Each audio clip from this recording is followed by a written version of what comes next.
That's the finals this weekend coming up. Just covering off on the teams that did make the finals. West Bentley, what do they do next year? How do they improve on, because they went out, they recruited, they got the best player in the competition for the last 2 years, Theos.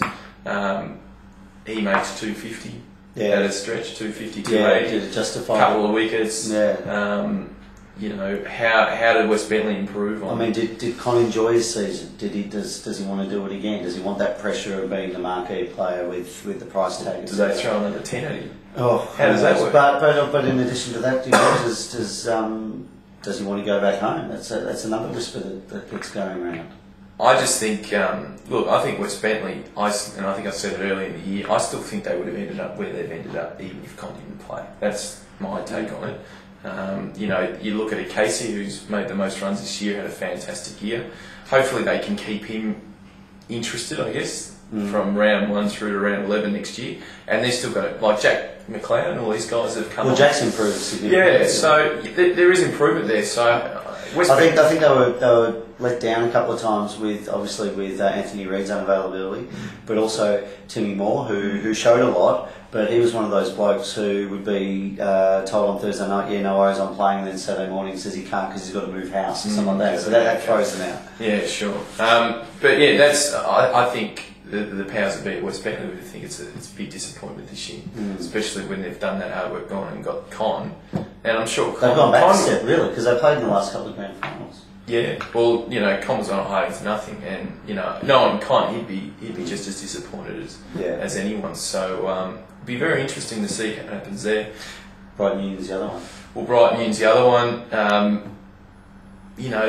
They went out and recruited well as well. To pick up Veach, who was seen to be the best, the quickest bowler in the competition at the start of the year, probably took 20 odd wickets. They picked up Scorgi, all these guys, Tracek, and they finished off out in straight sets, I think, last year as well. Yeah. They actually won their first game. They won the first final. Okay. Technically. So yeah. But you're right. It wasn't convincing. And again, I think I said it before. I just think with Ivan, he's captain. There's a lot of pressure. We've talked about. There's a lot of pressure down at Brighton Union, and I feel sorry for the guy because there's the peripheral old, Brighton Union that their expectations are very high as well. But obviously with Con not playing all year, but finally getting in, obviously there's a lot of pressure because Ivan was the chairman of selectors as well. I wouldn't be surprised if he just captains next year and gives up chairman and just concentrates on because I think he probably only made 2. Yeah, I don't think he can make 200 runs. Because I'm sure they want to get another 200 runs out of him on top of what he delivered. He's done it before. Yeah, he's done it before. So that'll be very interesting. What the wash-up will be. Gurdon, because he's coach now. Obviously he's going to take King's assistant coach. And it's not just on. I guess we can't just pick on Ivan. It's the coaching staff as well has to be looked at, I guess. And it'll be interesting to see how it plays out down there. Yeah, so they're the 2 teams that missed out. And I guess it's like everyone else, back to the drawing board and see what you can do to topple East Andy's dominance. There's one team left that's in a position to do that. They showed it 2 weeks ago, and that's Mackie. So either way, sure will be a fiercely contested game. I think the weather will be good. I think it'll be like this. Yeah, weather's going to be fine. So it should be great. The final thing that we'll talk about is the Knights Award, which was done last night. After a few years making the team of the year, Adam, 470 runs wasn't enough this year. So look, I think I wasn't there last night, so I don't know. I think you briefly told me before the teams, but look, I reckon I was 67% this year at best. I wasn't fit. I hadn't run since August and all that sort of thing. So, for me to get that amount of runs is, when I was travelling at, 70% is better than what I expected. But look, you look at the guys that probably I'd add a throw. I reckon would have been Casey and Dallas. Yeah, well, just to wrap up the award last night, it was a tie between Marshall Bunting and Luke Dallas. They both, I think, scored 15 votes, and Craig Park just missed out on 14 votes. And the team of the year from memory was Damien Casey, Luke Dallas, Damien Cotterfield, Marshall Bunting, Reid, Anton Duddy, he was captain and wicketkeeper, Steve McConkey, Mark Reid, I think I mentioned, Bunting, Damien Britt, Craig Park, Mark Jenkin and Scott Hendy. That was the 11.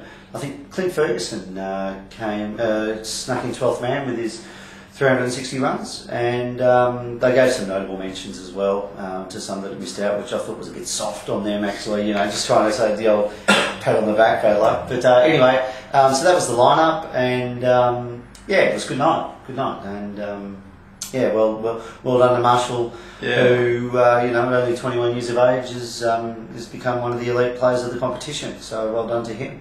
Yeah, he bats and bowls, so Yeah.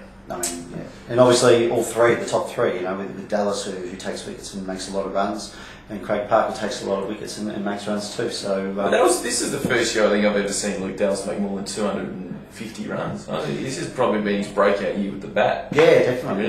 Really? He's had consistent seasons, your 300s or whatever, but this year nearly 500 runs. Along with obviously his partner in crime Anton, who made nearly 500 runs as well. Great season for those two boys, and they're the two leaders as to Sandy, as to what happens over the next 5 or so years, since they've had going through a slight transformation with some older heads disappearing at East Sandy. Did you have a good night? You drove? No, I drove. I was responsible, but there was some interesting votes. And Bacon there? No, John Bacon wasn't there. He had a family thing on last night. He would spiel, wouldn't he? Yeah, no, he likes these events. So we had a few older heads with Bobby Dolman and Cedric there. Cedric was doing what he does best, and working the room, and just trying to gain some information. Any whispers? Was there any whispers last night? Any movements? Look, I think after the night and all that, everyone likes to chat and whatever else, and you hear some people try to see what people are doing next season. But it was relatively quiet compared to previous years, I thought. There wasn't much activity on the decking outside at the Bentley Club, so it ended pretty quickly. So nothing controversial to talk about. But that was the night, and it was a good one. So maybe I was at home watching The Mentalist, so I had a good time. Oh, you and Simon Baker. So anyway, that's the preliminary finals, and good luck to the teams in the grand finals, in particular A&A in D grade. Good luck.